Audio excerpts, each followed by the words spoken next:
함께 보실 하나님 말씀은 민수기 19장입니다. 민수기 19장 1절에서 마지막 22절까지의 말씀을 함께 보시겠습니다. 구약 성경 227페이지 전으로 있습니다. 여호와께서 모세와 아론에게 말씀하여 이르시되 여호와께서 명령하시는 법의 율례를 이제 이르노니 이스라엘 자손에게 일러서 온전하여 흠이 없고 아직 멍에 매지 아니한 붉은 암송아지를 내게로 끌어오게 하고 너는 그것을 제사장 엘라살에게 줄 것이요 그는 그것을 진영 밖으로 끌어내어서 자기 목전에서 잡게 할 것이며 제사장 엘라살은 손가락에 그 피를 찍고 그 피를 회막 앞을 향하여 7번 뿌리고 그 암소를 자기 목전에서 불사르게 하되 그 가죽과 고기와 피와 똥을 불사르게 하고 동시에 제사장은 백향목과 우슬초와 홍색 실을 가져다가 암송아지를 사르는 불 가운데에 던질 것이며 제사장은 자기 옷을 빨고 물로 몸을 씻은 후에 진영에 들어갈 것이라. 그는 저녁까지 부정하리라. 송아지를 불사른 자도 자기의 옷을 물로 빨고 물로 그 몸을 씻을 것이라. 그도 저녁까지 부정하리라. 이에 정결한 자가 암송아지의 채를 거두어 진영 밖 정한 곳에 둘지니 이것은 이스라엘 자손 회중을 위하여 간직하였다가 부정을 씻는 물을 위해 간직할지니 그것은 속죄제니라. 암송아지의 채를 거둔 자도 자기 옷을 빨 것이며 저녁까지 부정하리라. 이는 이스라엘 자손과 그 중에 거류하는 외인에게 영원한 율례니라. 사람의 시체를 만진 자는 이래 동안 부정하리니 그는 셋째 날과 일곱째 날에 잿물로 자신을 정결하게 할 것이라. 그리하면 정하려니와 셋째 날과 일곱째 날에 자신을 정결하게 하지 아니하면 그냥 부정하니 누구든지 죽은 사람의 시체를 만지고 자신을 정결하게 하지 아니하는 자는 여호와의 성막을 더럽힘이라. 그가 이스라엘에서 끊어질 것은 정결하게 하는 물을 그에게 뿌리지 아니하므로 깨끗하게 되지 못하고 그 부정함이 그대로 있음이니라. 장막에서 사람이 죽을 때의 법은 이러하니 누구든지 그 장막에 들어가는 자와 그 장막에 있는 자가 이래 동안 부정할 것이며 뚜껑을 열어놓고 덮지 아니한 그릇은 모두 부정하니라. 누구든지 들에서 칼에 죽은 자나 시체나 사람의 뼈나 무덤을 만졌으면 이래 동안 부정하리니 그 부정한 자를 위하여 죄를 깨끗하게 하려고 불사른 재를 가져다가 흐르는 물과 함께 그릇에 담고 정결한 자가 우슬초를 가져다가 그물을 찍어 장막과 그 모든 기구와 거기 있는 사람들에게 뿌리고 또 뼈나 죽임을 당한 자나 시체나 무덤을 만진 자에게 뿌리되 그 정결한 자가 셋째 날과 일곱째 날에 그 부정한 자에게 뿌려서 일곱째 날에 그를 정결하게 할 것이며 그는 자기 옷을 빨고 물로 몸을 씻을 것이라. 저녁이면 정결하리라. 사람이 부정하고도 자신을 정결하게 하지 아니하면 여호와의 성소를 더럽힘이니 그러므로 회중 가운데서 끊어질 것이니라. 그는 정결하게 하는 물로 뿌림을 받지 아니하였은즉 부정하니라. 이는 그들의 영구한 율례니라. 정결하게 하는 물을 뿌린 자는 자기 옷을 빨 것이며 정결하게 하는 물을 만지는 자는 저녁까지 부정할 것이며 부정한 자가 만진 것은 무엇이든지 부정할 것이며 그것을 만지는 자도 저녁까지 부정하리라. 아멘. 함께 읽은 본문의 말씀을 가지고 정결함을 지킬 사명이라는 제목으로 말씀 나누고 기도하도록 하겠습니다. 우리가 함께 읽고 있는 이 민수기 말씀의 내용은 지금 하나님께서 약속의 땅인 가나안 앞에서 발걸음을 돌려 이스라엘 백성들을 광야로 들어가게 하신 시점 가운데 있습니다. 광야로 가는 이스라엘 백성에게 무엇이 기다리고 있습니까? 40년간 방황해야 하는 인내의 시간이 기다리고 있고 여호수아와 갈렙을 제외한 1세대가 다 죽기를 기다려야 하는 죽음의 기다림이 기다리고 있습니다. 20세 이상으로 전투 병력으로 계수된 출애굽 1세대들이 하나님이 보이신 약속의 땅을 불신하고 악평한 죄로 광야에서 다 죽임을 당해야 하는 거예요. 이스라엘 백성들은 광야에서 그 주어진 시간을 이스라엘 백성들의 1세대, 그 출애굽 1세대의 죽음을 기다리며 시간을 보내야 합니다. 광야에서 그렇게 죽음을 맞는 일들을 겪으면서도 하지만 거룩하고 정결한 하나님의 백성으로 살아가야 하는 삶의 사명도 있는 거예요. 그러니까 그 과정을 다 배우고 견뎌가야 합니다. 그래서 하나님은 광야로 돌아가는 그들에게 약속의 땅에 이르렀을 때 지켜야 할 규례들도 주시고 그것만이 아니라 이 광야에서 어떻게 부정함을 처리하고 죽음과 시체로 인한 부정을 떠나 하나님의 정결한 백성으로 살 것인지 규례를 주십니다. 비록 죄로 인해서 형벌을 피할 수 없는 이스라엘 백성들이지만 하나님은 그럼에도 그들과 동행하시며 동거하시기 위해서 너희 중에 죄로 인한 죽음이 있겠지만 그러나 거룩한 백성으로 살아가야 하는 사명은 변함이 없다고 일러주시는 거예요. 포기하지 않으시는 거죠. 이스라엘 백성과 계속 동행하기 위하여 그들에게 죽음을 어떻게 처리할지 규례를 알려주시는 하나님의 사랑이 우리 오늘 읽은 말씀에서 드러나고 있습니다. 이는 또한 앞으로 있을 예수 그리스도의 복음이 어떻게 죄에 빠진 인생을 정결하게 씻어주실지를 예표해 주시는 말씀이기도 합니다.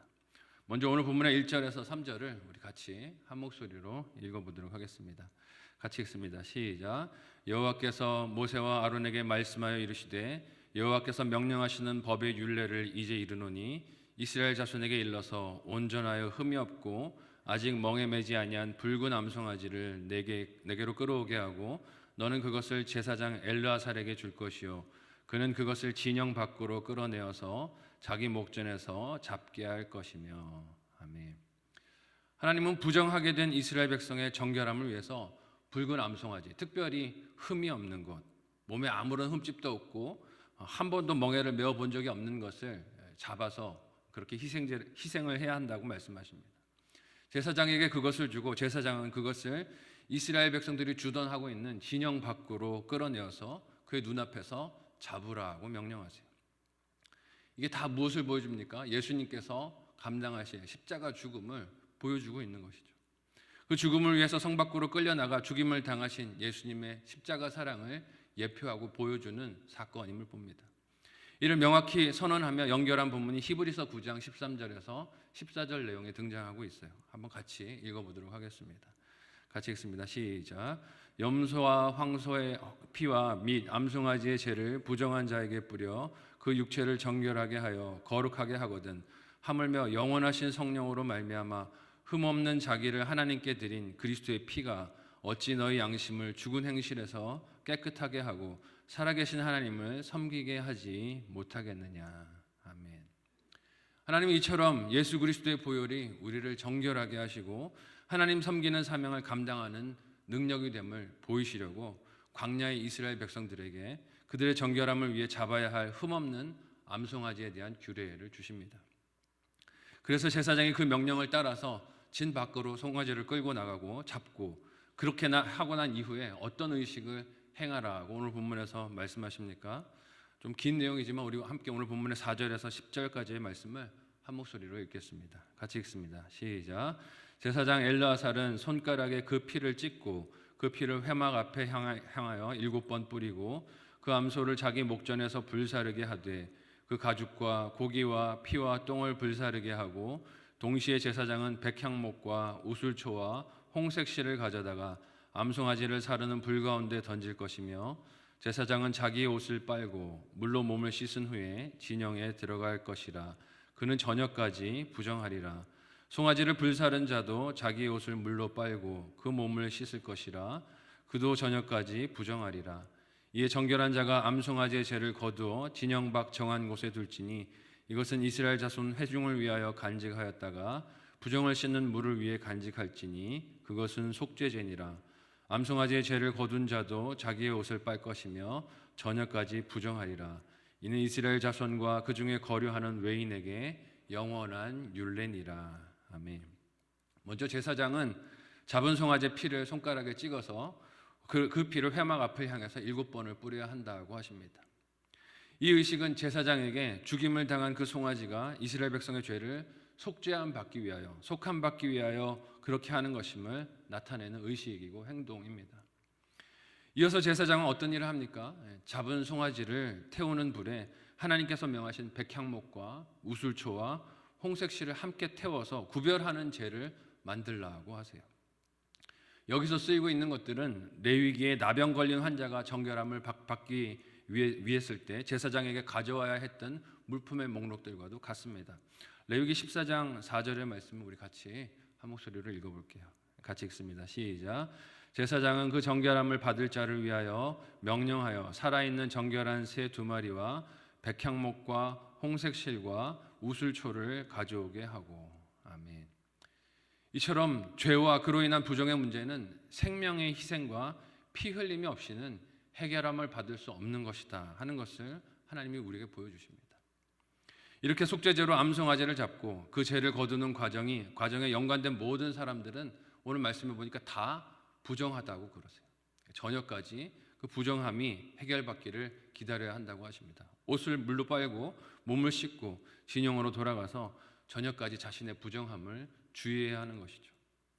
이렇게 만들어진 암송아지의 죄는 이스라엘의 거룩과 정결함을 위해서 이런 방식으로 써야 한다라고 말씀하십니다. 함께 오늘 본문 11절에서 13절을 같이 읽어보겠습니다. 같이 읽습니다. 시작. 사람의 시체를 만진 자는 이레 동안 부정하리니 그는 셋째 날과 일곱째 날에 잿물로 자신을 정결하게 할 것이라. 그리하면 정하려니와 셋째 날과 일곱째 날에 자신을 정결하게 하지 아니하면 그냥 부정하니 누구든지 죽은 사람의 시체를 만지고 자신을 정결하게 하지 아니하는 자는 여호와의 성막을 더럽힘이라. 그가 이스라엘에서 끊어질 것은 정결하게 하는 물을 그에게 뿌리지 아니하므로 깨끗하게 되지 못하고 그 부정함이 그대로 있음이니라. 아멘. 암송아지를 잡아서 죄를 만드는 목적을 하나님 말씀해 주세요. 그 진영 중에 죽음이 있을 때 시체가 나오게 되고 그것을 옮겨야 하는 상황들이 벌어질 때 하나님의 명령대로 그 상황에 일한 사람들 또 그 공간들을 다 정결함을 받기 위해 그것들을 쓰라고 하십니다. 죽음이 이처럼 다한 것을 모두 부정하게 만들고 그렇고 이렇게 엄한 처분을 해야 하는 것임을 우리에게 보여주고 있습니다. 이유가 무엇일까요? 하나님은 생명을 창조하시고 생명을 낳으시고 살게 하시는 분이시지 죽음과는 상관이 없는 분이시기 때문에 그렇습니다. 죽음은 왜 인생에 오게 되었습니까? 죄 문제로 오게 됐어요. 하나님의 말씀을 반역하고 거역한 문제로 이 죽음이 오게 되었습니다. 죄의 결과인 죽음과 하나님은 가까이 하실 수 없는 분이시기에 이 죽음의 문제를 이렇게 희생제를 통해서 또 희생을 통하여 만들어진 죄와 정결하게 만든 물을 통해서 해결함을 받으라고 하십니다.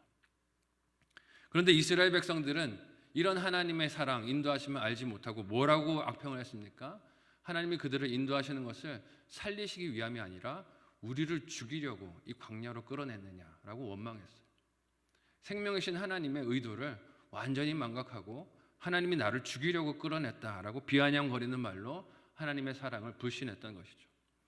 그 징벌을 당하는 죽음의 문제는 괴롭지만 이스라엘이 직면해야 했던 형벌이었습니다. 그럼에도 살아있는 자들의 정결함은 지켜져야 하는 사명이 있는 거예요. 날마다 그들의 삶 가운데서 죽어가는 지체들이 있지만 그럼에도 불구하고 살아있는 자들은 하나님 앞에서 정결한 백성으로 살아가야 할 사명이 있었습니다. 그래서 하나님은 이어지는 본문에서 죽음에 닿을 수 있는 많은 경우들의 구체적인 예를 말씀하시면서 그 가운데서 너희가 어떻게 거룩함을 지켜야 하는지 정결함을 지켜야 하는지를 말씀하십니다. 정결함을 살아있는 자들이 지키는 것이 얼마나 엄중한 사명인지 하는 것을 이어지는 본문에서 하나님이 말씀해 주시는 거예요. 함께 오늘 본문 20절에서 22절까지의 내용을 같이 한 목소리로 읽어보겠습니다. 같이 읽습니다. 시작. 사람이 부정하고도 자신을 정결하게 하지 아니하면 여호와의 성소를 더럽힘이니 그러므로 회중 가운데서 끊어질 것이니라. 그는 정결하게 하는 물로 뿌림을 받지 아니하였은즉 부정하니라. 이는 그들의 영구한 율례니라. 정결하게 하는 물을 뿌리는 자는 자기의 옷을 빨 것이며 정결하게 하는 물을 만지는 자는 저녁까지 부정할 것이며 부정한 자가 만진 것은 무엇이든지 부정할 것이며 그것을 만지는 자도 저녁까지 부정하리라. 아멘. 하나님께서 자기 백성 이스라엘에게 명령하시고 요구하시는 정결함은 대충이 없는 것을 봅니다. 무엇이든지 부정함에 닿는 요소가 있는 것은 정결함을 받도록 하나님이 꼼꼼하게 다 명령을 하세요. 죽음을 접하는 상황과 행동에 대한 규례를 듣고 알았음에도 불구하고 그 말씀에 순종하지 아니하면 그는 그저 자기만 더럽히는 것이 아니라 무엇을 더럽힌다고 하십니까?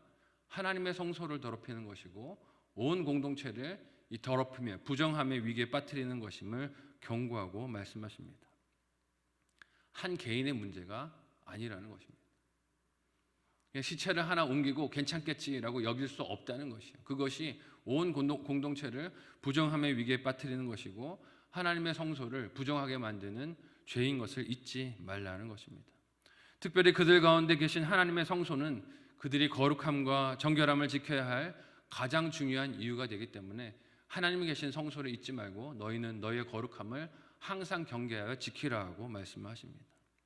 그래서 이에 손상을 줄 수 있는 모든 부정함과 이에 관련된 영향력은 이스라엘 진영 가운데서 다 제거가 되어야 됐습니다. 그 제거되는 길은 오직 그 정결함을 위해서 희생된 암송아지의 죄를 사용해서 뿌리는 것밖에 방법이 없었어요. 이를 힘쓰는 것이 계속되는 죽음을 맞이해야 하는 이스라엘 백성들이 힘써야 하는 정결의 사명이기도 했습니다. 죽음을 맞이하러 광야로 나갔지만 그래서 그 결과의 슬픔들이 날마다 벌어지고 있지만 그 가운데서도 이스라엘 백성들은 항상 날마다 거룩한 백성으로 걸어가는 사명을 잊지 말고 지켜야 하는 것이었어요. 같은 사명이 예수 그리스도의 지체를 이룬 교회 공동체에도 있는 줄 믿으시기를 바랍니다. 이 땅을 살아가면서 하나님이 우리에게 주신 사명이 거룩한 가정과 거룩한 교회를 이루어가는 것이에요. 그 가정과 교회를 이루기 위해 또 사회를 이루기 위해 우리는 날마다 말씀의 빛 앞에서 죄를 분별하고 정결함을 위해 힘써야 할 사명이 있습니다. 오늘 내 마음속에 드러나지 않은 죄가 무엇인지 말씀의 빛 앞에 분별하고 살펴야 하는 것이에요. 우리의 죄를 위해 피를 쏟아 생명을 주신 예수 그리스도로 날마다 정결한 삶을 그렇게 살아가는 것이 하나님 백성의 중요한 사명인 것을 잊지 말아야 합니다. 이 사명에 충성하실 수 있는 저와 여러분들이 다 되시기를 사랑하는 예수님의 이름으로 축복합니다. 아멘.